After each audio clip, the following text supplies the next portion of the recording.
offered to be in the MLS, and that's based on the gross purchase price. I'm aware of a recent situation where the bank-owned property, they're willing to offer a commission, and they're stating the commission at the point in time when the contract's being finalized, they're coming back and saying the commission is actually going to be based on the sale price less closing costs less home warranty. So that's basically a net price compensation offering. Actually, the second part to my question is, given that the MLS is a contract for compensation, I don't think there's a precedent been set, but what happens when it says 3% and the bank says we're only going to pay 2%? Okay. The listings where they pay commission based on net sales price violate our rules. So what their commission arrangement is with the listing brokerage, if their total commission is going to be based on net sales price, then that's fine for the listing brokerage to agree to that. But what the listing brokerage offers as cooperative compensation through the MLS has to be based on gross. So the listing brokerage is involved in negotiating a reduced net sales, then they're in violation of the rules. not necessarily if the listing brokerage is agreeing to take a reduction in their commission. What they're offering is cooperative compensation is not affected by what their total negotiated commission is with the seller. Now, that doesn't preclude the listing brokerage from trying to get a cooperating brokerage to take less. You can always try to negotiate something else, but there's no obligation on the part of the cooperating broker to accept compensation based on a net sales price. Let's take a look at the Commission's definition of net sale. The Commission's definition is a net sale is any dollar amount over and above the agreed upon price. So you list the property for $100,000. Your seller says, I got to have $75,000. So that's what the seller wants. So what the seller gets is $75,000. Anything over that net is what you get. That's the Commission's definition of net.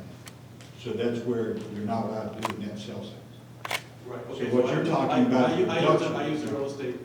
Well, the MLS does not allow net listings yeah, to be in the MLS. And I didn't mean a net listing. That's a different. Right, I meant that they're basically taking the purchase price off the contract, but they're reducing it down by all of their costs and basing the commission on that reduced number.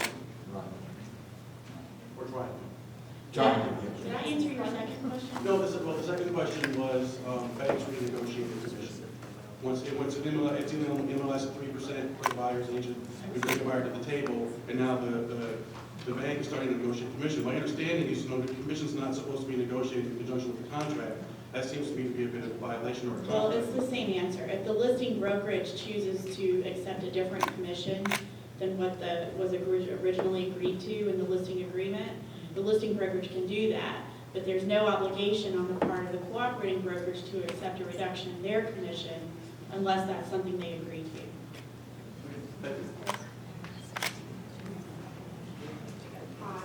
You want to bring the mic down to you a little bit so everyone can hear your voice. Nancy Wilson with can you just, I guess, bring it all together for clarification, because I have had every single situation that you guys have been. But what I need clarity on is, like, I'll call the agent, the listing agent, because I always run suppliers that need it.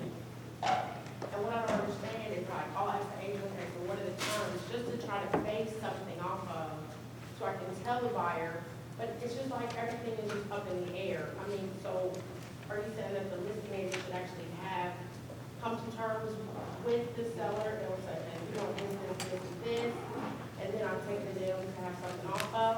Or is it better to just have a buyer say, okay, this is what we want to pay a month, we don't have a pet, we don't have a, Sure. I mean, what's the best way to? Typically what I'll do is, and what I have is my standard lease and agreement to purchase that I've been working on for years now. It's about 6 pages long. There's some blanks in that. It's got all the things that I went through that I think are the kind of skeletal items that need to be in it. And what I'll do is I'll email that out to the agents and say, read through this with your client. Fill in any blanks that you think, the term, the lease term, the amount of rent, and if any of that rent's going to be applied to the purchase price. And all those key terms, fill it out, strike through things, whatever, get the parties on board together, send it back to me, and I'll draft from that. And then I just start with a new template, and using those terms and come up with another one, send that draft out, have the parties look at it, and if they're then we'll execute. Okay, and then my second question is, how do you get paid? Because I don't even know. Where does that come into? I try to get paid up front, and that's, it can be split, it can be split, you know, it depends. If I'm representing the seller and the buyer's got an attorney too, he's obviously, or she's obviously gonna be paying her attorney, and they're gonna be paying me, to negotiate this out. Or if both parties wanna pay me, we can split it, we can do however you want to do it. I just think, and like I said in my presentation, I think there needs to be someone looking out for the other side's interest too. Right, So, and so like, you have like a little balance, a lot of the email or fax, or, and how do they figure out, like, you know, what is your pay set, or, how much? Yeah, how much? I'm not asking for a dollar amount, I'm just saying, where would you? I usually will say, let's, you know, if you guys are really serious about this, even, you know, when you're sitting down with your client, and you're saying, here are the risks involved in this, you sure you want to do this? And they're saying, yeah, let's go forward with it. I have a disclosure form that I also will send to you that lists all these risks and what could possibly happen, and I make both parties sign off on it. When I get that back, I also request the check, you know, for my fee, Okay. and then I'll start drafting from that, because I think everybody's really serious about this, you know? Yep. Thank you. Hey, Lynn, can I back up to the gentleman's question about compensation real quick? Surely.